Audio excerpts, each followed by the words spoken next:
ಮಹಿಳೆಯರು ಅಂದರೆ ಕೇವಲ 4 ಗೋಡೆಗಳಿಗೆ ಮಾತ್ರ ಸೀಮಿತವಾಗದೆ ಆರ್ಥಿಕವಾಗಿ, ಸಾಮಾಜಿಕವಾಗಿ, ರಾಜಕೀಯವಾಗಿ, ಸಿನಿಮಾ ರಂಗದಲ್ಲಿ ಹಾಗೆ ಹಲವಾರು ಕ್ಷೇತ್ರದಲ್ಲಿ ತಮ್ಮನ್ನು ತಾವು ಗುರುತಿಸಿಕೊಂಡಿದ್ದಾರೆ. ಸಮಾಜಕ್ಕೆ ಮಾದರಿ ಹೆಣ್ಣಾಗಿ ನಿಂತಿದ್ದಾರೆ. ಸೊ ಅಂಥ ಮಹಿಳೆಯರನ್ನ ಗುರುತಿಸಿ ಗೌರವಿಸಿ ಸನ್ಮಾನಿಸುವಂತಹ ದಿನ ಅಂದರೆ ಇವತ್ತಿನ ದಿನ ಮಹಿಳಾ ದಿನಾಚರಣೆಯ ದಿನ. ಸೊ ಅಂತಾರಾಷ್ಟ್ರೀಯ ಮಹಿಳಾ ದಿನಾಚರಣೆಯ ಶುಭಾಶಯಗಳು ಎಲ್ರಿಗೂ. ನಾನು ಪ್ರವೀಣಿ ದಾಸ್.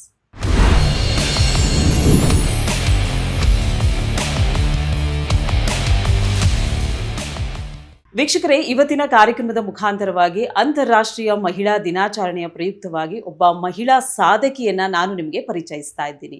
ಈಕೆಯ ಬಗ್ಗೆ ಹೇಳ್ತಾ ಹೋಗಬೇಕು ಅಂತ ಹೇಳಿದ್ರೆ, ಸಿನಿಮಾ ನಟಿ, ಹಾಗೆ ನಿರ್ದೇಶಕಿ, ನಿರ್ಮಾಪಕಿ, ನರ್ತಕಿ, ನೃತ್ಯ ಸಂಯೋಜಕಿ, ಸಾಮಾಜಿಕ ಹೋರಾಟಗಾರ್ತಿ, ಆಧ್ಯಾತ್ಮಿಕ ಚಿಂತಕಿ, ಹೀಗೆ ಅವರ ಕ್ಷೇತ್ರಗಳ ಸಾಧನೆಯನ್ನು ಹೇಳ್ತಾ ಹೋದರೆ ಲಿಸ್ಟೇ ಇದೆ. ಹಲವಾರು ಕ್ಷೇತ್ರದಲ್ಲಿ ತಮ್ಮನ್ನು ತಾವು ಗುರುತಿಸಿಕೊಂಡಿದ್ದಾರೆ, ಹಲವಾರು ಪ್ರಶಸ್ತಿಗಳನ್ನು ಮುಡಿಗೇರಿಸಿಕೊಂಡಿದ್ದಾರೆ. ಅಂತಹ ಅದ್ಭುತವಾದಂತಹ ಮಹಿಳಾ ಸಾಧಕಿ ನಮ್ಮೊಟ್ಟಿಗೆ ಇದ್ದಾರೆ. ಅದಕ್ಕಿಂತ ಹೆಚ್ಚಾಗಿ ಗುಡ್ ಹ್ಯೂಮನ್ ಬೀಯಿಂಗ್ ಅಂದರೆ ತಪ್ಪಾಗಲಾರದು. ಸೊ ನಿಮ್ಮೆಲ್ಲರಿಗೂ ಕೂಡ ಚಿರಪರಿಚಿತವಾಗಿರುವಂತಹ ಒಬ್ಬ ಮಹಿಳೆ ನಮ್ಮೊಟ್ಟಿಗೆ ಇದ್ದಾರೆ. ಅಂತಾರಾಷ್ಟ್ರೀಯ ಮಹಿಳಾ ದಿನಾಚರಣೆ ಪ್ರಯುಕ್ತವಾಗಿ ಆಕೆಯ ಕುರಿತಾಗಿ ಒಂದಷ್ಟು ಮಾಹಿತಿಯನ್ನು ನಾವು ಕಲೆ ಹಾಕ್ತಾ ಇದ್ದೀವಿ. ಯಾಕೆ ಅಂತ ಹೇಳಿದರೆ, ಈಗಿನ ಕಾಲದವರಿಗೆ ಅಥವಾ ಈಗಿನ ಯುವ ಪೀಳಿಗೆಯ ಮಹಿಳೆಯರಿಗೆ ಆಕೆ ಮಾದರಿಯ ಹೆಣ್ಣು ಅಂತ ನಾನು ಕೂಡ ಅದನ್ನು ಅಕ್ಸೆಪ್ಟ್ ಮಾಡಿದ್ದೀನಿ. ಸೊ ಅವರು ಯಾರು ಅಲ್ಲ, ನಿಮ್ಗೆಲ್ಲರಿಗೂ ಗೊತ್ತಿರುವಂತಹ ರೂಪಾ ಅಯ್ಯರ್ ಅವರು. ಮೊದಲನೇದಾಗಿ ಆಕೆಯನ್ನು ನಮ್ಮ ಕಾರ್ಯಕ್ರಮಕ್ಕೆ ಬರಮಾಡ್ಕೊಳ್ಳೋಣ. ಮೇಡಮ್ ನಮಸ್ತೆ. ಅಂತಾರಾಷ್ಟ್ರೀಯ ಮಹಿಳಾ ದಿನಾಚರಣೆಯ ಶುಭಾಶಯ. ಧನ್ಯವಾದಗಳು. ಮಹಿಳೆಯರಿಗೆ ಎವ್ರಿ ದಿನ ದಿನಾಚರಣೆನೆ. ಖಂಡಿತ ಎಲ್ಲ ಮಹಿಳೆಯರಿಗೂ ಶುಭಾಶಯಗಳು. ಮೊಟ್ಟ ಮೊದಲನೇದಾಗಿ ನಾನು ನಿಮ್ಮ ಬಗ್ಗೆ ಒಂದಷ್ಟು ತಿಳ್ಕೊಳ್ತಾ ಹೋದಾಗ, ಆಮೇಲೆ ನಿಮ್ಮನ್ನು ನಾನು ಕೆಲವು ವೇದಿಕೆ ಕಾರ್ಯಕ್ರಮಗಳಲ್ಲಿ ಭೇಟಿಯಾಗಿದ್ದೆ. ಮುಖಾಮುಖಿ ಕೂತು ನಿಮ್ಮ ಜೊತೆ ಮಾತಾಡುವಂತಹ ಅದೃಷ್ಟ ಇವತ್ತಿನ ದಿನ ಸಿಕ್ಕಿದೆ ಕೂಡ. My pleasure. ಸೊ ನನಗೆ ತುಂಬ ಖುಷಿಯಾದಂತಹ ವಿಚಾರ. ಯಾಕೆ ಅಂತ ಹೇಳಿದ್ರೆ, ನೀವು ಒಂದು ಕ್ಷೇತ್ರದಲ್ಲಿ ಮಾತ್ರ ಸೀಮಿತವಾಗಿಲ್ಲ, ಹಲವಾರು ಕ್ಷೇತ್ರದಲ್ಲಿ ತಮ್ಮ ಛಾಪನ್ನು ಮೂಡಿಸಿದ್ದೀರಾ. ಅದರಲ್ಲೂ ಈಗಿನ 21st ಸೆಂಚುರಿನಲ್ಲಿ ಆಧ್ಯಾತ್ಮಿಕ ಚಿಂತಕಿ ಆಗಿದ್ದೀರಾ. ಈಗಿನ ಮಹಿಳೆಯರಿಗೆ ಒಂದು ಉದಾಹರಣೆ ಆಗಿದ್ದೀರಾ, ಮಾರಲ್ ಆಗಿದ್ದೀರಾ. ಸೊ ಈ ಒಂದು ಶಕ್ತಿಯ ಹಿಂದೆ ಏನೊಂದು ಪ್ರೇರೇಪಣೆ ಇದೆ ಅಂತ. Thank you so much. So nice of you. ಅಷ್ಟೊಂದು ಸಾಲಾಗಿ ಹೊಗಳ್ತಾ ಇದ್ದೀರಾ. So that motivates me more. ನನಗೆ ಪ್ರೇರೇಪಣೆ ಭಗವಂತನೇ. ಸೊ ಎಲ್ಲ ಮನುಷ್ಯರಿಗೂ ಜೀವನದಲ್ಲಿ ಕಷ್ಟ ಅನ್ನೋದು ಬಂದೇ ಬರುತ್ತೆ. ತುಂಬಾ ಜನ ಕಷ್ಟಪಟ್ಟು ಬೆಳೆದಿರ್ತಾರೆ. ಆಕ್ಚುಲಿ ನಮಗಿಂತ ತುಂಬಾ ಎತ್ತರಕ್ಕೆ ಬೆಳೆದಂತ ವ್ಯಕ್ತಿಗಳಿದ್ದಾರೆ ಕಷ್ಟದಲ್ಲಿ. ನಾವು ಇನ್ನು ಒಂದೊಂದೇ ಹೆಜ್ಜೆ ಇಟ್ಕೊಂಡು ಹೋಗ್ತಾ ಇದ್ದೀವಿ. ಬಟ್ ಐ ಬಿಲೀವ್ ಇನ್ ಕರ್ಮ. ನನ್ನ ಕರ್ಮಗಳನ್ನ ನಾನು ಹೇಗೆ ಮುಗಿಸ್ತಾ ಹೋಗ್ಬೇಕು, ಅದನ್ನ ಅಚ್ಚುಕಟ್ಟಾಗಿ ಮುಗಿಸ್ತಾ ಹೋಗ್ಬೇಕು. ಸುಮ್ಮನೆ ಪೆದ್ದಂಗೆ ಕೆಲಸ ಮಾಡಬಾರ್ದು. ಸೊ ಅದಕ್ಕೂ ಒಂದು ಗೌರವ ಕೊಡಬೇಕು. ಅದು ಶತ್ರುನೇ ಆಗಿರ್ಲಿ, ಮಿತ್ರರೇ ಆಗಿರ್ಲಿ, ಯಾರೇ ಬಂದು ನಿಂತ್ಕೊಂಡ್ರು ಮಾಡಬೇಕು ಅಂತ ನಾನು ಎಲ್ಲಾ ಕೆಲಸಗಳನ್ನು ಮಾಡ್ತಾ ಹೋಗ್ತೀನಿ. ಸೊ ನಾನು ಯಾವ್ಯಾವ ಫೀಲ್ಡಲ್ಲಿ ವರ್ಕ್ ಮಾಡಬೇಕು ಅಂತ ತೋಚಿಸೋದು ಕೂಡ ದೇವ್ರೇನೆ. ನಾನು ಯಾವಾಗ ಪೂಜೆ ಮಾಡ್ತೀನೋ, ಮೆಡಿಟೇಷನ್ ಮಾಡ್ತೀನೋ, ಅವಾಗ ಅವರೊಂದು ನನಗೆ ತೋಚಿಸ್ತಾ ಹೋಗ್ತಾರೆ. ನೆಕ್ಸ್ಟ್ ಇದು ಚಿತ್ಶಕ್ತಿಯಲ್ಲಿ ಅದನ್ನ ತೋರಿಸ್ತಾ ಹೋದಾಗ ಆ ದಾರಿನ ನಾನು ಅದನ್ನ ಕಂಪ್ಲೀಟ್ ಮಾಡಲೇಬೇಕು. ಸೊ ಈ ಕರ್ಮವನ್ನ ನನ್ನ ಮುಂದೆ ತೋರಿಸಿದ್ದಾರೆ ಅಂತ ಅದನ್ನ ಪ್ರೀತಿಯಿಂದ ಮಾಡ್ತೀನಿ. ಪೂಜೆ ಆಗಿರ್ಲಿ, ಕೆಲಸ ಆಗಿರ್ಲಿ, ಯಾವುದೇ ಒಂದು ಅದರಿಂದ ದುಡ್ಡು ಬರಲೇಬೇಕು ಅನ್ನೋದು ಅಲ್ಲ.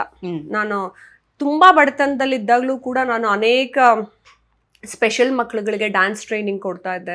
ಮತ್ತೆ ಪ್ರಿಸನ್ ಇನ್ಮೇಟ್ಸು, ಜೈಲ್ ಖೈದಿಗಳಿಗೆ ತುಂಬಾ ರಿಹ್ಯಾಬಿಲಿಟೇಷನ್ ಕಾರ್ಯಕ್ರಮಗಳನ್ನ ನಾನು ನನ್ನ ಸಿಸ್ಟರ್ ಇಬ್ರು ಮಾಡ್ತಾ ಇದ್ವಿ. ಸೊ ಈ ತರ ಬೇಕಾದಷ್ಟು ಕೆಲಸ ಮಾಡ್ಬೇಕಾದ್ರೆ ನನ್ನ ಹತ್ರ ದುಡ್ಡು ಇತ್ತು ಅಂತಲ್ಲ, ನಾನೇ ಬಡವಳಾಗಿದ್ದೆ. ಆದ್ರೂ ನನ್ನಲ್ಲಿರುವ ಸಮಯವನ್ನ ಕೊಟ್ಟು ಈ ರೀತಿ ಏನು ಬದಲಾವಣೆ ಮಾಡಬಹುದು, 0.1% ಅದನ್ನ ಪ್ರಯತ್ನ ಪಡೋಣ ಅಂತ ನಾನು ಸಮಯ ಕೊಟ್ಟು ಅವಾಗಲೇ ಹೋಗ್ತಾ ಇದ್ದೆ. ಬೆಳಗ್ಗೆ ಎದ್ದು ಅವ್ರಿಗೆಲ್ಲ ಟ್ರೈನ್ ಮಾಡಬೇಕು ಅಂತ. ಸೊ ಆ ರೀತಿ ನಾನು ಟೈಮ್ ಮ್ಯಾನೇಜ್ಮೆಂಟ್ ಮಾಡ್ಕೊಂಡ್ ಬಂದಿದ್ದಕ್ಕೆ ವಿಭಿನ್ನ ರಂಗಗಳಲ್ಲಿ ಕೆಲಸ ಮಾಡುವಂತ ಅವಕಾಶನ ದೇವ್ ನನಗೆ ಮಾಡಿಕೊಟ್ರು. ಇನ್ನು ವೀಕ್ಷಕರೇ, ಇವರ ಬಗ್ಗೆ ಇನ್ನೊಂದು ವಿಚಾರವನ್ನ ನಾನು ಹೇಳಲೇಬೇಕು. ಮಾಡೆಲ್ ಕೂಡ ಇವರು. ಹಾಗಾಗಿ ಸೊ ನಮ್ಮ ದೇಹವನ್ನ ಹೇಗೆ ನೋಡ್ಕೊಳ್ಬೇಕು ಅನ್ನೋದು ಕೂಡ ಅವರಿಗೆ ಅರಿವಿದೆ. ಹಾಗೆ ನಮ್ಮ ಸಮಾಜವನ್ನ ತಿದ್ದುವಂತಹ ಕೆಲಸಕ್ಕೂ ಕೂಡ ಆಕೆ ಮುಂದಾಗಿದ್ದಾರೆ. ಸೊ ಇಂಥ ಹಲವಾರು ಕ್ಷೇತ್ರದಲ್ಲಿ ತಮ್ಮ ಛಾಪನ್ನು ಮೂಡಿಸಿರುವಂತಹ ರೂಪಾ ಅಯ್ಯರ್ ಅವರು ಇವತ್ತು ನಮ್ಮೊಟ್ಟಿಗೆ ಇದ್ದಾರೆ. ಸೊ ಅವರನ್ನ ಸಂದರ್ಶಿಸುವಂತಹ ಉದ್ದೇಶ ಇಷ್ಟೇ, ಅದರ ಮೂಲ ಉದ್ದೇಶ ಇಷ್ಟೇ. ಏನು ಅಂತ ಹೇಳಿದ್ರೆ, ನಾವೆಲ್ಲ ಹೆಣ್ಮಕ್ಳು ಒಂದು ಕಾಲದಲ್ಲಿ ಏನಿತ್ತು ಅಂತ ಹೇಳಿದ್ರೆ, ಮಕ್ಕಳನ್ನ ಅಡಿಯುವಂಥ ಒಂದು ಯಂತ್ರವಾಗಿತ್ತು, ಅಥವಾ ಅಡಿಗೆ ಮನೆಗೆ ಮಾತ್ರ ಸೀಮಿತವಾಗಿದ್ದಂಥ ಒಂದು ಕಾಲ ಇತ್ತು. ಆ ಕಾಲವನ್ನ ಹೋಲಿಸ್ಕೊಂಡ್ರೆ ಈ ಕಾಲದಲ್ಲಿಯೂ ಕೂಡ ಈ ಹೆಣ್ಣು ಮಗಳು ಹಲವಾರು ಕ್ಷೇತ್ರದಲ್ಲಿ ತಮ್ಮ ಛಾಪನ್ನ ಮೂಡಿಸ್ಕೊಂಡು ಇವತ್ತು ಸಾಧಕಿಯಾಗಿ ನಿಂತಿದ್ದಾರೆ. ಸೊ ಪ್ರೇರೇಪಣೆ ಏನು ಅನ್ನೋದನ್ನ ನಾವು ತಿಳ್ಕೊಂಡಿದ್ದಾಯ್ತು. ಆಧ್ಯಾತ್ಮಿಕದ ಕಡೆ ನಿಮಗೆ ಗಮನ ಹೋಗಿದ್ದು ಹೇಗೆ? ನನಗಿದು ತುಂಬಾ ಕ್ಯೂರಿಯಸ್ ಇದೆ. ಯಾಕೆ ಅಂತ ಹೇಳಿದ್ರೆ ನಿಮ್ಮನ್ನ ಮುಖಾಮುಖಿಯಾಗಿ ಭೇಟಿಯಾಗಿದ್ದು ನಾನು ಇದೇ ಫಸ್ಟ್ ಟೈಮ್. ಈ ಒಂದು ವಿಚಾರವಾಗಿ ಕೇಳಲೇಬೇಕು ಅಂತ ನನಗನ್ನಿಸುತ್ತೆ. ಸೊ ಈ ಮಾಡರ್ನ್ ಲೈಫಲ್ಲಿ ಜೊತೆಗೆ ಮಾಡೆಲ್ ಕೂಡ ಆಗಿ ಈ ಕಡೆ ನೋಡಿದ್ರೆ ಆಧ್ಯಾತ್ಮಿಕ ಚಿಂತಕಿ ಕೂಡ ಆಗಿದ್ದೀರಾ. ಹೇಗೆ ಸಾಧ್ಯವಾಯ್ತು ಇದು ಅಂತ? ನನಗಿದು ಪ್ರಾಬಬ್ಲಿ ಎಷ್ಟೋ ಜನ್ಮಗಳಿಂದ ಬಂದಿರುತ್ತೆ ಅನ್ಸುತ್ತೆ. ಸೊ ಅದು ಒಂದ್ ಜನ್ಮದಲ್ಲಿ ನಾವು ಸಂಪಾದನೆ ಮಾಡಕ್ಕಾಗಲ್ಲ. ನೀವೆಲ್ಲ ಗಮನಿಸಿದ್ರೆ ಅನೇಕ ಋಷಿ ಮುನಿಗಳು 100 ವರ್ಷ 1000 ವರ್ಷ ಕೂತು ತಪಸ್ ಮಾಡಿದ್ರು. ಅವ್ರ ಅದೇ ಜನ್ಮದಲ್ಲಿ ಎಷ್ಟೋ 1000 ವರ್ಷ ತಪಸ್ ಮಾಡಿದ್ಮೇಲೆ ದೇವ್ರ ಅಪಿಯರ್ ಆಗ್ತಿದ್ರು. ಸೊ ನಾವು 100 ವರ್ಷದಲ್ಲಿ ಇಷ್ಟೆಲ್ಲಾ ಕಲಿಬಹುದಾ ಅಂತ ಅನ್ಕೊಂಡ್ರೆ ಅದು ಸಾಧ್ಯ ಇಲ್ಲ. ಸೊ ಅದೆಲ್ಲ ಎಷ್ಟೋ ಜನ್ಮಗಳಿಂದ ಬ್ಯಾಂಕ್ ಖಾತೆನಲ್ಲಿ ತಗೊಂಡ್ಬಂದಂಗೆ ನಾವು ಅಕೌಂಟ್ ಅಲ್ಲಿ. ಸೊ ಆ ಭಕ್ತಿಯನ್ನ ಮತ್ತೆ ಆ ಸೇವೆಯನ್ನ ಆ ನಮ್ರತೆಯನ್ನ ತಗೊಂಡ್ಬಂದಾಗ ದೇವ್ರೇ ನಮ್ಗೆ ದಾರಿ ತೋರಿಸ್ತಾ ಹೋಗ್ತಾರೆ. ಹಾಗಾಗಿ ಆಧ್ಯಾತ್ಮಿಕವಾಗಿ ನನ್ನ ತಾಯಿ ಕೂಡ ನನಗೆ ಪ್ರೇರಣೆ ಕೊಟ್ಟು, ಚಿಕ್ಕ ವಯಸ್ಸಿನ ನಮಗ್ ಬಡತನ ಆಯ್ತು. ಸೊ ನನ್ನ ತಾಯಿ ಪ್ರೇರಣೆ ಕೊಟ್ಟು ಬೆಳೆಸಿದ್ರು. ನನ್ನ ಅಜ್ಜಿದಿರು ಇಬ್ರು ರಾಮನ ಪರಮ ಭಕ್ತರಾಗಿದ್ರು. ಆದ್ರೆ ನಮ್ಗೆ ಅವಾಗೆಲ್ಲ ಜ್ಞಾನ ಇರ್ಲಿಲ್ಲ. ಸುಮ್ನೆ ಅಜ್ಜಿ ಮಾಡೋ ಪೂಜೆ ನೋಡ್ತಾ ಇದ್ವಿ ಅಷ್ಟೇನೆ ಹೊರತು. ಆಮೇಲೆ ಅಮ್ಮ ಒಂದಷ್ಟು ಭಕ್ತಿ ಮಾರ್ಗದಲ್ಲಿ ಕರ್ಕೊಂಡು ಹೋದ್ರು. ಆಮೇಲೆ ನನ್ನ ಅಡಾಪ್ಟೆಡ್ ಪೇರೆಂಟ್ಸ್ ಅಮೆರಿಕಲ್ಲಿದ್ದಾರೆ, ರವಿ ರಾಜಗೋಪಾಲ್ ಗಾಯತ್ರಿ ರವಿ ಅವರು. ಅವ್ರು ನನಗೆ ಜ್ಞಾನ ಮಾರ್ಗದಲ್ಲಿ ನೀನ್ ಎಲ್ಲೇ ಹೋದ್ರು ಏನೇ ಭಯ ಆದ್ರೂ ಆದಿತ್ಯ ಹೃದಯ ಹೇಳ್ಕೋಬೇಕು, ಮತ್ತೆ ತಿರುಪತಿ ಶ್ರೀನಿವಾಸನ್ ಮುಂದೆ ನಿಂತು ನೀನು ಯಾವತ್ತು ಶ್ರೀ ಸೂಕ್ತ ಪುರುಷ ಸೂಕ್ತವನ್ನ ಹೇಳ್ತೀಯೋ ಅವತ್ತು ನೀನ್ ನನಗೆ ಕೊಡ್ತಿರೋ ಗಿಫ್ಟ್ ಅಂತ. ಎಲ್ಲಾ ತಂದೆ ತಾಯಂದ್ರು ಬೇರೆ ಬಯಸಿದ್ರೆ ನನ್ನ ಸಾಕು ತಂದೆ ತಾಯಿ ಅದನ್ನ ಬಯಸಿದ್ರು. ಸೊ ಹಾಗಾಗಿ ನನ್ಗೆ ಒಂದೊಂದೇ ಹೆಜ್ಜೆ ಅದ್ರ ಮೂಲಕ ಹೋಗ್ತಾ ಹೋಗ್ತಾ ಇವತ್ತು ನನಗೆ ಅದು ಹೆಮ್ಮೆ ಅನ್ಸುತ್ತೆ. ನಾನು ಆಧ್ಯಾತ್ಮ ಮತ್ತು ವಿಜ್ಞಾನ ಅನ್ನೋ ಸಬ್ಜೆಕ್ಟ್ನ ರಿಸರ್ಚ್ ಮಾಡಿ ಇಡೀ ಕರ್ನಾಟಕದಲ್ಲಿ ನಾನು ಒಬ್ಬಳೇ ಸ್ಟೂಡೆಂಟ್ ಆಗಿ ಇವನ್ MA ಇನ್ ಫಿಲಾಸಫಿ ನಾನು ಎಕ್ಸಾಮ್ ಬರೀಬೇಕಾದ್ರೂ ಟಿವಿಲಿ ಶೂಟ್ ಮಾಡಿದ್ರು. ಸೊ ಅದು ಬರೀ ಓದೋ ಸಬ್ಜೆಕ್ಟ್ ಅಲ್ಲ, ನಾನು ಇಷ್ಟಪಟ್ಟು ಜೀವನದಲ್ಲಿ ಅಳವಡಿಸ್ಕೊಂಡು ಆಚರಿಸಬೇಕು. ಇದನ್ನೆಲ್ರಿಗೂ ಹೇಳ್ತೀನಿ. ನಾನು ಸುಮ್ನೆ ಓದ್ಬಿಟ್ಟು ಪಾಂಡಿತ್ಯ ಪಡ್ಕೊಂಡ್ರೆ ನಾನು ಕರ್ಮದಲ್ಲಿ ಅದನ್ನ ಅಳವಡಿಸ್ಲಿಲ್ಲ ಅಂತ ಹೇಳಿದ್ರೆ ಸೊ ನಾನು ಪುಣ್ಯ ಕರ್ಮಗಳನ್ನ ಸಂಪಾದಿಸಕ್ಕಾಗಲ್ಲ. ಆಮೇಲೆ ಹೋಜನದಲ್ಲಿ ಏನೋ ತುಂಬಾ ಪಾಪ ಕರ್ಮಗಳನ್ನ ಮಾಡಿರೋ ಪ್ರಕಾರವಾಗಿ ನಮ್ಗೆ ಕಷ್ಟದ ಸ್ಥಿತಿಯಲ್ಲಿ ನಾವು ಹುಟ್ಟು ಬಂದಿರ್ತೀವಿ. ಸೊ ಅದನ್ನ ಬೆಟರ್ ವೇಗ್ ನಾವೇನ್ ತಗೊಂಡ್ ಹೋಗ್ಬೇಕು ಅಂದ್ರೆ ದೇವ್ರನ್ನೇ ಹಿಡ್ಕೋಬೇಕು, ಇನ್ಯಾರನ್ನೂ ಆಗಲ್ಲ. ಮನುಷ್ಯರೆಲ್ಲ ತಾತ್ಕಾಲಿಕವಾಗಿರೋದು ನಾವು. ಸೊ ಹಾಗಾಗಿ ಆಧ್ಯಾತ್ಮಿಕವಾಗಿ ಬೆಳಿತಾ ಬೆಳಿತಾ ಬೆಳಿತಾ ಇದು ದೊಡ್ಡ ಸಮುದ್ರದಷ್ಟು ಜ್ಞಾನ. ನಿಜವಾಗ್ಲೂ ನಾನು ಒಂದ್ ಜನ್ಮದಲ್ಲಿ ಇನ್ನೂ ಅಷ್ಟೆಲ್ಲ ಮುಗಿಸಬಹುದಾ ಅಂತ ಇವಾಗ್ಲೂ ನಂಗೆ ಪ್ರಶ್ನೆ ಇದೆ. ಓಕೆ, ಇನ್ನು ಏನು ಅಂತ ಹೇಳಿದ್ರೆ ಮಹಿಳೆ ಅಂದ್ರೆ ಒಂದು ಶಕ್ತಿ, ಹೆಣ್ಣು ಅಂದ್ರೆ ಒಂದು ಶಕ್ತಿ ಸ್ವರೂಪಳು ಅಂತ ಹೇಳ್ತಾರೆ. ಕ್ಷಮಯ ಧರಿತ್ರಿನೂ ಕೂಡ ಆಗಿರ್ತಾಳೆ. ಆಕೆ ಚಾಮುಂಡಿ ಅವತಾರ ತಗೊಂಡ್ರೆ ಯಾವ ರೀತಿ ಆಗುತ್ತೆ. ಸೊ ಪುರಾಣಗಳಲ್ಲಿ ನಾವು ಅದನ್ನ ಉದಾಹರಣೆಯಾಗಿ ತಗೊಂಡ್ರು ಕೂಡ ಅದು ತಪ್ಪಾಗ್ಲಾರ್ದು. ಸೊ ನಿಮ್ಮ ಪ್ರಕಾರವಾಗಿ ಅಂದ್ರೆ ಇಷ್ಟೊಂದು ಚಿಂತನೆಗಳನ್ನ ಮಾಡಿದ್ದೀರಾ, ಮಹಿಳೆ ಅಂದ್ರೆ ಅಥವಾ ಹೆಣ್ಣು ಅಂದ್ರೆ ಏನು ನಿಮ್ಮ ಪ್ರಕಾರ? ಅವಳು ಶಕ್ತಿ. ಕಾರ್ಯೇಶು ದಾಸಿ ಭೋಜ್ಯೇಶು ಮಾತಾ ಕ್ಷಮಯಾ ಧರಿತ್ರಿ ಶಯನೇಶು ರಂಭ ಸಲಹೇಶು ಮಂತ್ರಿ ರೂಪೇಶು ಲಕ್ಷ್ಮಿ. ಸೊ ಅವಳಿಗೆ ಎಲ್ಲಾ ರೀತಿಯ ಆ ರೀತಿ ಕ್ರೆಡಿಟ್ಸ್ನ ಕೊಟ್ಬಿಟ್ಟಿದ್ದಾರೆ. ನಾವು ಭಾರತ ಮಾತೆಯನ್ನು ಮಾತೆ ಅಂತಾನೆ ಕರೆಯೋದು, ಯಾಕಂದ್ರೆ ಅವಳು ಅಷ್ಟು ಕ್ಷಮಯಾ ಧರಿತ್ರಿ ಆಗಿದ್ದಾಳೆ. ನಾವೆಲ್ಲ ತುಳಿದ್ರು, ನಾವೇನೇ ತಪ್ಪು ಕೆಲಸ ಮಾಡಿದ್ರು ಅವಳು ಕ್ಷಮಿಸ್ತಾ ಹೋಗ್ತಾಳೆ. ಪುರಾಣಗಳಲ್ಲಿ ಉಲ್ಲೇಖಿತವಾದ ಒಂದು ಕಥೆನ ನೋಡ್ತಾ ಹೋದ್ರೆ ಹೇಗೆ ಶಿವ ಅರ್ಧನಾರೀಶ್ವರ ಆದ, ಶಕ್ತಿ ಇಲ್ಲದೆ ಅವನು ಹೇಗೆ, ಇವಾಗ ನನ್ನ ಸ್ಥೂಲ ಶರೀರದಲ್ಲಿ ಪ್ರತಿಯೊಬ್ಬ ಗಂಡಸಾಗಿರ್ಲಿ ಹೆಂಗಸಾಗಿರ್ಲಿ ಎಲ್ರಿಗೂ ಒಂದು ಶಕ್ತಿ ಅನ್ನೋದು ಬೇಕು. ಸೊ ಇಬ್ರಲ್ಲೂ ಎರಡು ಪ್ರವೃತ್ತಿ ತತ್ವಗಳನ್ನು ಒಳಗೊಂಡಿರುತ್ತೆ. ಅದು ಪ್ರಕೃತಿ ಆಗಿರ್ಬೋದು, ಪುರುಷ ಆಗಿರ್ಬಹುದು. ಪುರುಷರಲ್ಲೂ ಕೂಡ ಫೆಮಿನೈನ್ ಕ್ವಾಲಿಟೀಸ್ ಇರುತ್ತೆ. ಅಂದ್ರೆ ಆ ನಮ್ರತೆ ಮತ್ತೆ ಮಮತೆ ಕರುಣೆ ಅದೆಲ್ಲ. ಆಮೇಲೆ ಅದು ಶಕ್ತಿ, ಊರ್ಜಾ ಶಕ್ತಿ ಅಂತ ಕರಿತೀವಿ. ಇವಾಗ ಸುಮ್ಮನೆ ದೇಹ ಇದ್ಬಿಟ್ಟು ನಾನು ಹುಡುಗ ಅಂತ ಅವನಿಗೆ ಯುದ್ಧ ಮಾಡಕ್ಕೆ ಗೊತ್ತಿಲ್ಲ ಅಂತಂದ್ರೆ, ಶಕ್ತಿ ಇಲ್ಲ ಅಂತಂದ್ರೆ ಇಟ್ ವೋಂಟ್ ವರ್ಕ್. ಅದಕ್ಕೆ ಭಗವದ್ಗೀತೆ ನಡಿಬೇಕಾದ್ರೂ ಅಷ್ಟೇ. ಅಂದ್ರೆ ಭಗವದ್ಗೀತೆ ಹೇಳಕ್ ಮುಂಚೆ ಕೃಷ್ಣ ಅರ್ಜುನನ್ಗೆ ಹೇಳ್ತಾನೆ ಯುದ್ಧಕ್ಕೆ ಮುಂಚೆ, ನೀನ್ ಕಾಳಿನ ಆರಾಧನೆ ಮಾಡ್ಕೋ, ಕಾಳಿನ ಕರ್ಸ್ಕೋಬೇಕು. You need that energy. ನಾವು ನಿನಗೆ ದುಡ್ಡು ಬೇಕು ಅಂದಾಗ ಲಕ್ಷ್ಮಿ ಎನರ್ಜಿ ತಗೋತೀರಾ, ವಿದ್ಯೆ ಬೇಕು ಅಂದ್ರೆ ಗಣೇಶ ಮತ್ತೆ ಹಯಗ್ರೀವರ ಎನರ್ಜಿ ಸರಸ್ವತಿ ತಗೋತೀರಾ. ಸೊ ನೀನು ಯುದ್ಧ ಮಾಡಕ್ ಹೋದಾಗ ನೀನು ಕಾಳಿ ಎನರ್ಜಿ ಬೇಕು. ಮತ್ತೆ ಭೃಗು ಮಹರ್ಷಿಗಳು ನಾನು ಶಿವನ್ನ ತುಂಬಾ ಪೂಜೆ ಮಾಡ್ತೀನಿ ಅಂತ ಆರಾಧನೆ ಮಾಡಕ್ ಹೋದಾಗ ಶಿವ ಹೇಳ್ತಾನೆ, without Shakti I am nothing.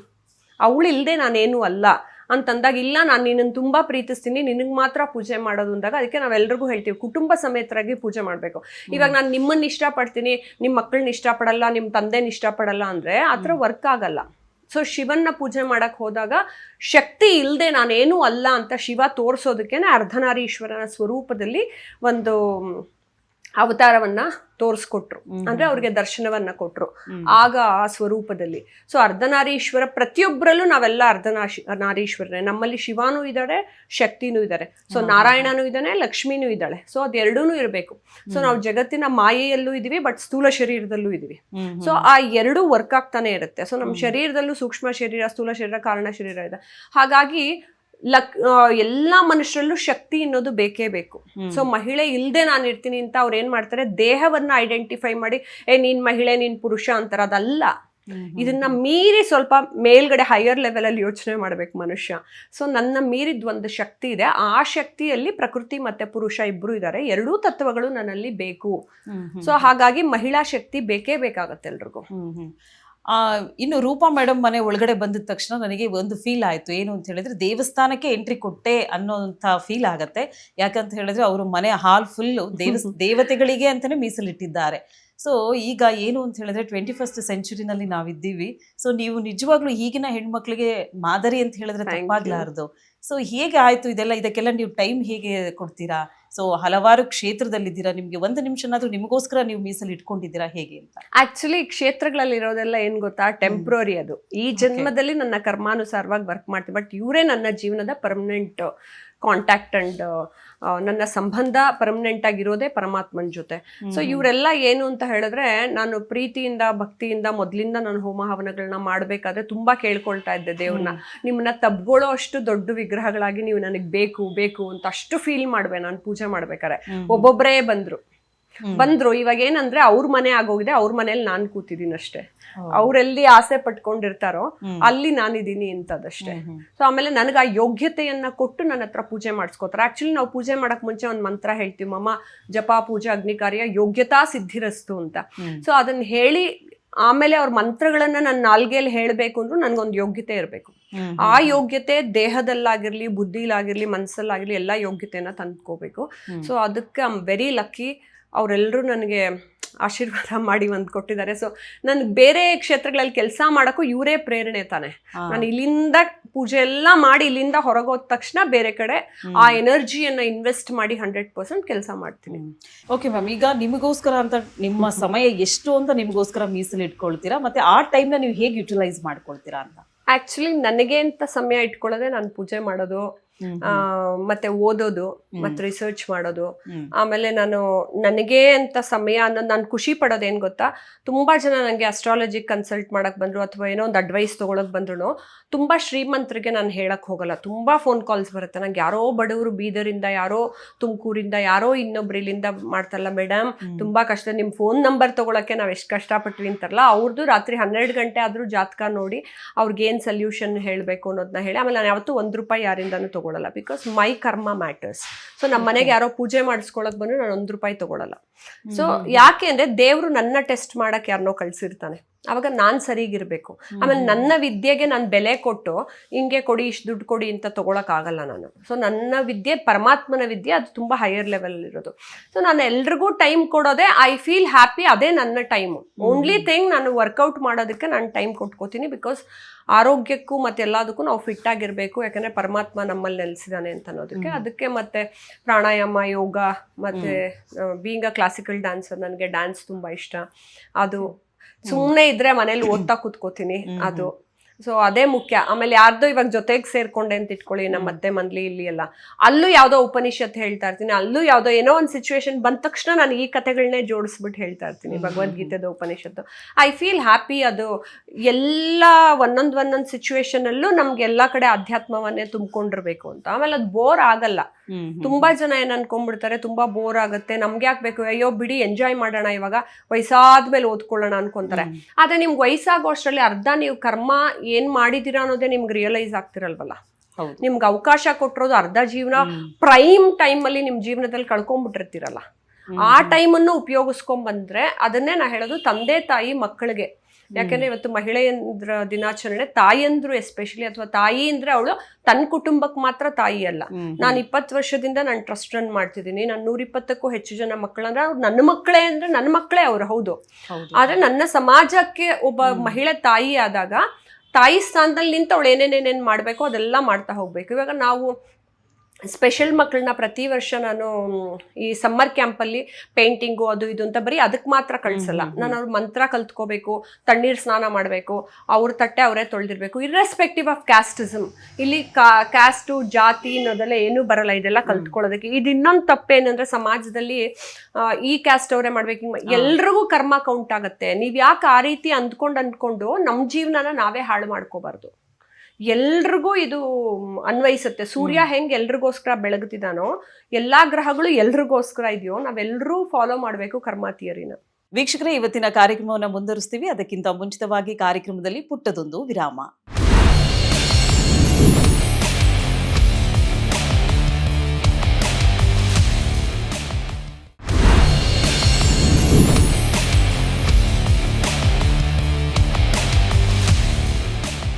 ವಿರಾಮದ ಬಳಿಕ ಕಾರ್ಯಕ್ರಮಕ್ಕೆ ಮತ್ತೊಮ್ಮೆ ಸ್ವಾಗತ. ಈಗ ರೂಪ ಅವರು ಇಷ್ಟು ಚಂದ ಇದಾರಲ್ಲ, ನಿಮ್ಮ ಬ್ಯೂಟಿ ಸೀಕ್ರೆಟ್ ಏನು ಅಂತ ತಿಳ್ಕೊಳ್ಬೇಕು ನಾನೀಗ. ಬ್ಯೂಟಿ ಸೀಕ್ರೆಟ್ ಆಧ್ಯಾತ್ಮ, ಲಲಿತಾ ಸಹಸ್ರನಾಮ. ಯಾವಾಗ್ಲೂ ದಶಮಹಾವಿದ್ಯೆನಲ್ಲಿ ಅದಕ್ಕೆ ಶ್ರೀವಿದ್ಯಾನ ನಾವು ಪ್ರಾಕ್ಟೀಸ್ ಮಾಡ್ತಾ ಮಾಡ್ತಾ ಲಲಿತಾ ಸಹಸ್ರನಾಮ ಹೇಳ್ತಾ ಹೇಳ್ತಾ ಹೇಳ್ತಾ ನಾನು ಅಂತಾನೆಲ್ಲ, ನೀವು ಬೇಕಾದ್ರೆ ಗಮನಿಸಿ ತುಂಬಾ ಜನನ ದೇ ಸ್ಟ್ಯಾಂಡ್ ಔಟ್. 100 ಜನರ ಮಧ್ಯದಲ್ಲಿದ್ರು ಒಂಥರ ಎದ್ದು ಕಾಣಿಸ್ತಾರೆ, ಅಥವಾ ಅವ್ರ ಕಣ್ಣಲ್ಲಿ ಒಂದು ಕಳೆ ಇರುತ್ತೆ, ಭಕ್ತಿ ಇರುತ್ತೆ. ನಾವೇ ನೋಡಿ ಅವ್ರನ್ನ ಗುರ್ತಿಸ್ಕೊಂಡು ಹೋಗ್ಬೋದು. ಅವ್ರಿಗೊಂದು ಆರಾ ಕ್ರಿಯೇಟ್ ಆಗಿರುತ್ತೆ. ಯಾಕಂದ್ರೆ ಅವ್ರ ಚಕ್ರಗಳೆಲ್ಲ ಹಂಗೆ ಬೆಳಗ್ತಾ ಇದ್ದಾಗ ನಿಮ್ಗೆ ಅದು ತಾನಾಗೆ ಎನರ್ಜಿ ಹಿಂಗೆ ಬಂದು ಕೊಡ್ತಾ ಇರುತ್ತೆ.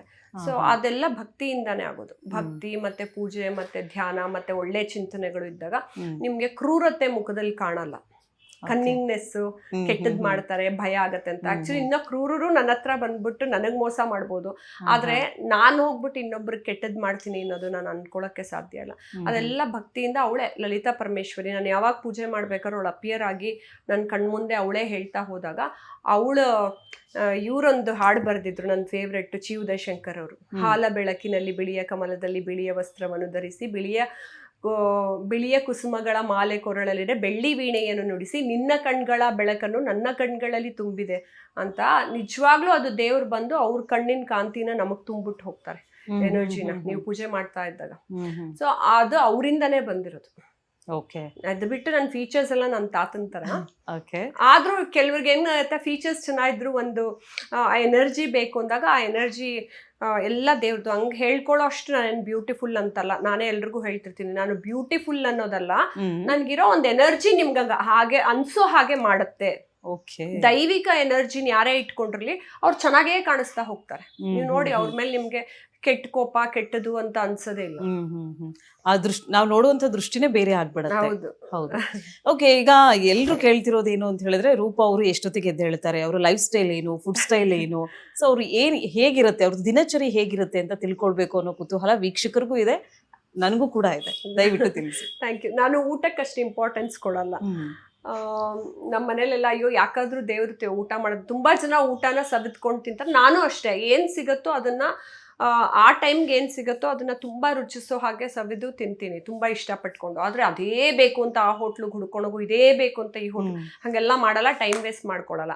ಏನೋ ಆ ಟೈಮ್ಗೆ ಇವನ್ ನಿಂತ್ಕೊಂಡು ಎಷ್ಟೋ ಸತಿ ತಿಂದ್ಬಿಟ್ಟು ಹೊರಟೋಗ್ತೀನಿ. ನನಗೆ time management is very important. ಯಾರಿಗೋ ಇಷ್ಟೊತ್ತಿಗೆ ಬರ್ತೀನಿ ಅಂದ್ರೆ ಅಷ್ಟೊತ್ತು ಕರೆಕ್ಟಾಗಿ ಅಲ್ಲಿ ಇರ್ಬೇಕು ನಾನು ಅಂತ ಅನ್ನೋದು.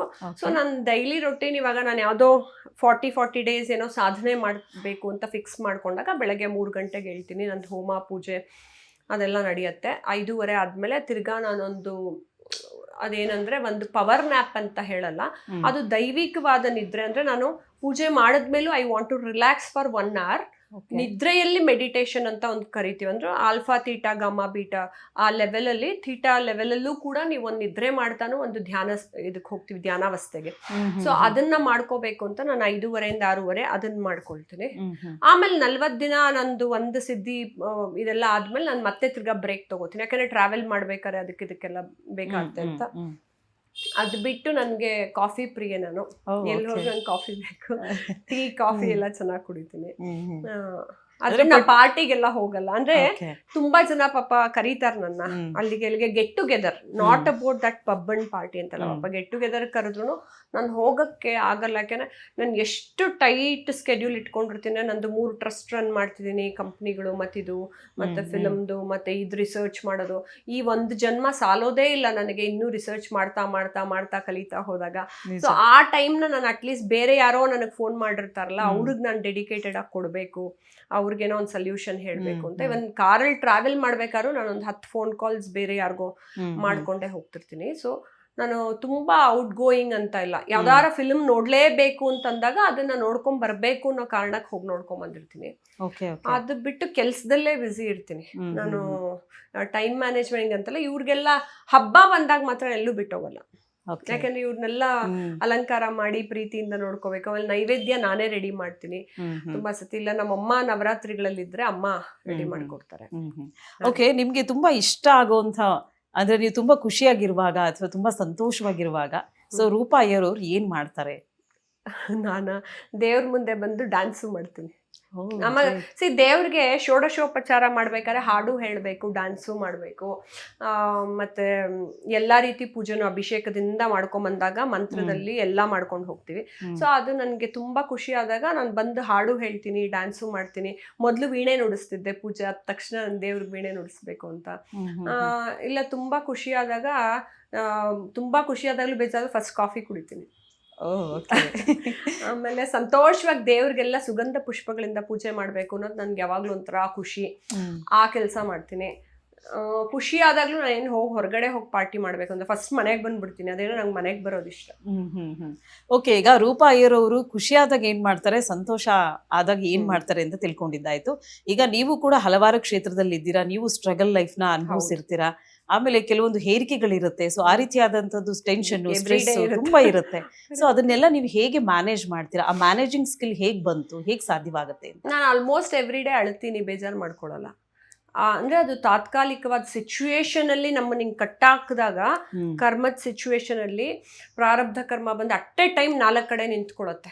ಒಂದು ಕೋರ್ಟ್ ಕೇಸ್ ಆಯ್ತು, ನಾನೇನೂ ಮಾಡಿಲ್ಲದೆ ಇರೋ ತಪ್ಪಿಗೆ ಅನೇಕರಿಗೆ ಇದಾಗಿರುತ್ತೆ. ರೂಪಾ ಅಯ್ಯರ್ಗೆ ಮಾತ್ರನೇ ಅಲ್ಲ, ಅನೇಕರಿಗೆ ಅವ್ರು ಏನೂ ತಪ್ಪು ಮಾಡಿಲ್ಲ ಅಂದ್ರೂ ಅನೇಕ ಕೋರ್ಟ್ ಕೇಸುಗಳು, ಪೊಲೀಸ್ ಸ್ಟೇಷನ್ ಕೇಸುಗಳು, ಇನ್ನೊಂದೇನೋ ಬರುತ್ತೆ. ಈಗ ನಾನೊಂದು ಫಿಲ್ಮ್ ಮಾಡ್ತಾ ಇದ್ದೀನಿ, ನೇತಾಜಿ ಸುಭಾಷ್ ಚಂದ್ರ ಬೋಸ್ ಅವ್ರದ್ದು ಹಿಂದಿ ಫಿಲ್ಮು. ಅದಕ್ಕೆ 4 ಜನ ಸುಮ್ನೆ ಕೇಸ್ ಹಾಕಿದ್ದಾರೆ. ನಾ ಮಾಡ್ತಿರೋದೇ ದೇಶಭಕ್ತಿ ಚಿತ್ರ, ಅದು ದೇಶಕ್ಕೆ ತೋರಿಸ್ಬೇಕು, ನೆಕ್ಸ್ಟ್ ಜನರೇಷನ್ಗೆ ತೋರಿಸ್ಬೇಕು ಅಂತ.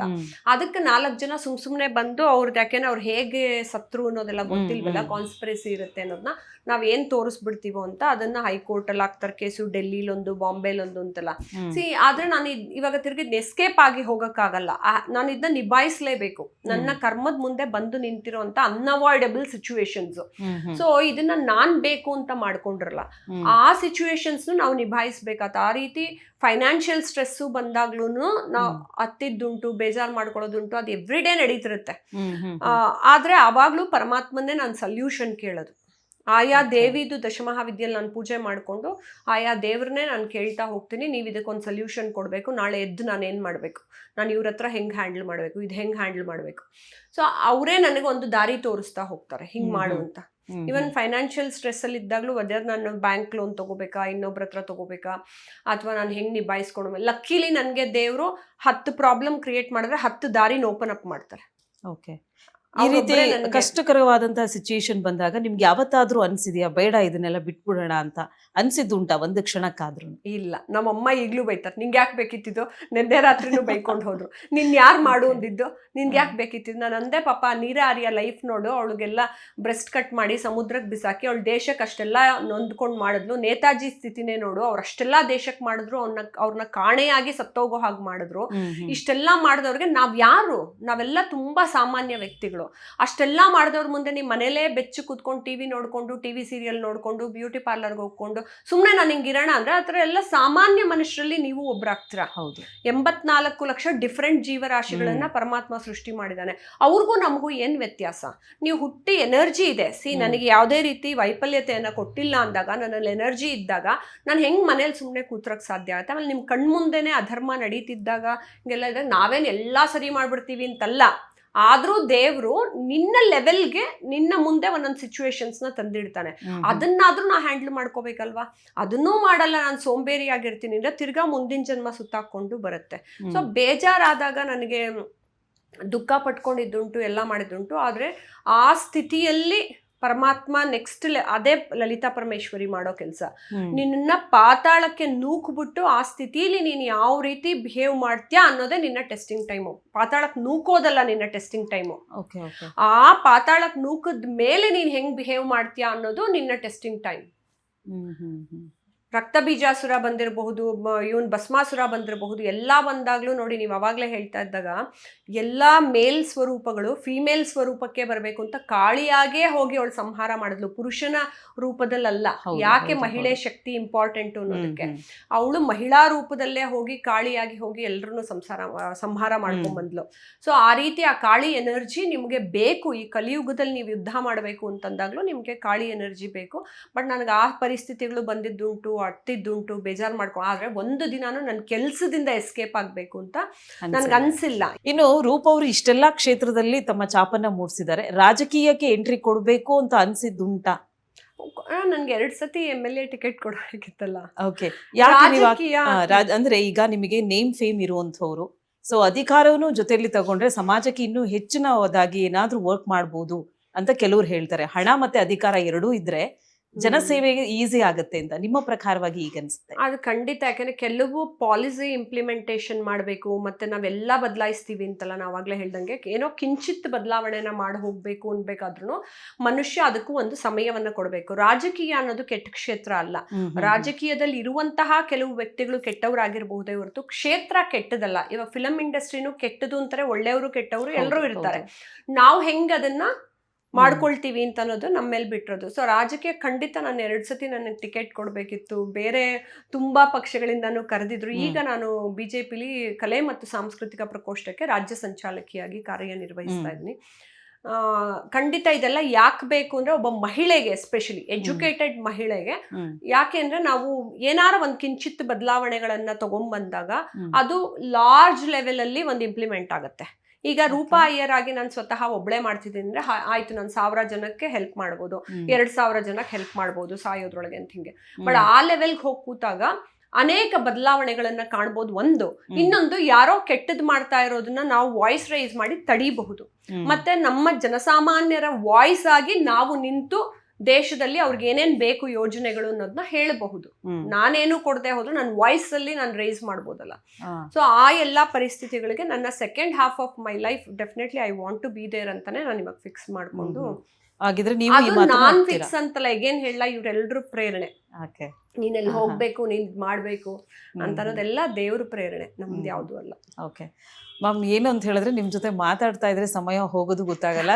ಜ್ಞಾನ ಹೆಚ್ಚಾದಷ್ಟು ಸರಳತೆ ಹೆಚ್ಚಾಗುತ್ತೆ ಅಂತ ನಾನು ಕೇಳಿದ್ದೆ, ಇವತ್ತು ಪ್ರೂವ್ ಮಾಡಿದ್ದಾರೆ ರೂಪಾ ಅಯ್ಯರ್ ಅವರು. ಸೊ ಜ್ಞಾನ ತುಂಬಾ ಇದೆ, ಅವರೊಟ್ಟಿಗೆ ಮಾತಾಡ್ತಾ ಹೋದ್ರೆ ಎಷ್ಟು ವಿಷಯಗಳು ನಮಗೆ ಗೊತ್ತಾಗುತ್ತೆ ಅಂತ ಹೇಳಿದ್ರೆ ನಿಜವಾಗ್ಲೂ ಈಗಿನ ಹೆಣ್ಣು ಮಕ್ಕಳು ನೋಡ್ಲೇಬೇಕಾದಂತ ಕಾರ್ಯಕ್ರಮ ಇವತ್ತಿನ ಕಾರ್ಯಕ್ರಮವಾಗಿದೆ. ಬರೀ ಹೆಣ್ಮಕ್ಳು ಅಂತಲ್ಲ, ಚಿಕ್ಕ ವಯಸ್ಸಿನಿಂದ ಹಿಡಿದು ವಯಸ್ಸಾಗಿರುವಂತಹ ಎಲ್ಲಾ ಕ್ಯಾಟಗರಿಯ ಜನಗಳು ಈ ಒಂದು ಕಾರ್ಯಕ್ರಮವನ್ನ ಮಿಸ್ ಮಾಡದೆ ನೋಡಿ. ಯಾಕೆ ಅಂತ ಹೇಳಿದ್ರೆ ಆಧ್ಯಾತ್ಮಿಕಕ್ಕೆ ಒಂದು ಟಚ್ ಕೊಟ್ಟಿದ್ದಾರೆ. ಜೊತೆಲಿ ಏನು ಅಂತ ಹೇಳಿದ್ರೆ ಪ್ರತಿಯೊಬ್ಬರಿಗೂ ಕೂಡ ಒಂದು ಉದಾಹರಣೆಯಾಗಿ ನಿಂತಿದ್ದಾರೆ. ಹಾಗೆ ಉದಾಹರಣೆ ಸಮೇತವಾಗಿ ಈಗಿನ ಸಮಾಜ ಹೇಗಿದೆ ಅನ್ನೋದನ್ನ ಅವರು ನಮ್ಗೆ ಇವತ್ತಿನ ಕಾರ್ಯಕ್ರಮದ ಮುಖಾಂತರವಾಗಿ ತಿಳಿ ಹೇಳಿದ್ದಾರೆ. ಮ್ಯಾಮ್, ನಿಮ್ಮನ್ನ ಇಂಟರ್ವ್ಯೂ ಮಾಡಿದ್ದು ನಿಜವಾಗ್ಲೂ ನನಗೆ ತುಂಬಾ ಖುಷಿಯಾದಂತಹ ವಿಚಾರ. My pleasure. ಆ ಥರ ಎಲ್ಲ ಹೇಳ್ಬೇಡಿ ಪಾಪ, ನಿಮ್ಮಲ್ಲೇ ಒಂದು ಅಗಾಧವಾದ ಶಕ್ತಿ ಇದೆ. ಇವತ್ತು ಮಹಿಳಾ ದಿನಾಚರಣೆ, ನೀವು ಮಹಾಲಕ್ಷ್ಮಿಯಾಗಿ ನಮ್ಮನೆಗೆ ಬಂದಿದ್ದೀರಾ. It is my pleasure, completely my pleasure. Thank you so much. ಎಲ್ರಿಗೂ ಮಹಿಳಾ ದಿನಾಚರಣೆ ಶುಭಾಶಯಗಳು. ಮತ್ತೆ ಎಲ್ಲರೂ ಏನ್ ಗೊತ್ತಾ, ಪ್ರತಿದಿನ ನಮ್ಮ ದಿನಾಚರಣೆನೆ, ಪ್ರತಿದಿನ ಶುಭಾಶಯಗಳೇ. ಸೊ ನಾವು ಆ ರೀತಿ ನಮ್ಮನ್ನ ನಾವು ಕ್ಯಾರಿ ಮಾಡ್ಕೊಂಡು ಹೋಗ್ಬೇಕು. ಎಲ್ರಿಗೂ ಒಳ್ಳೇದಾಗ್ಲಿ. ಓಕೆ, ಮತ್ತೊಮ್ಮೆ ನಿಮಗೆ ಪ್ರೀತಿಯಿಂದ ಧನ್ಯವಾದಗಳು. Thank you so much. ಧನ್ಯವಾದ. ವೀಕ್ಷಕರೇ, ಇವತ್ತಿನ ಕಾರ್ಯಕ್ರಮದ ಮುಖಾಂತರವಾಗಿ ಒಂದಷ್ಟು ವಿಚಾರವನ್ನ ನಿಮ್ಗೆ ತಿಳಿ ಹೇಳಿದ್ದೀವಿ. ಕಾರ್ಯಕ್ರಮ ಎಲ್ಲರಿಗೂ ಇಷ್ಟವಾಗಿದೆ ಅಂತ ಭಾವಿಸ್ತಾ ಮತ್ತೊಮ್ಮೆ ಎಲ್ಲರಿಗೂ ಅಂತಾರಾಷ್ಟ್ರೀಯ ಮಹಿಳಾ ದಿನಾಚರಣೆಯ ಶುಭಾಶಯಗಳನ್ನ ತಿಳಿಸ್ತಾ ಕಾರ್ಯಕ್ರಮವನ್ನು ಮುಕ್ತಾಯಗೊಳಿಸ್ತಾ ಇದ್ದೀವಿ. ಧನ್ಯವಾದಗಳು.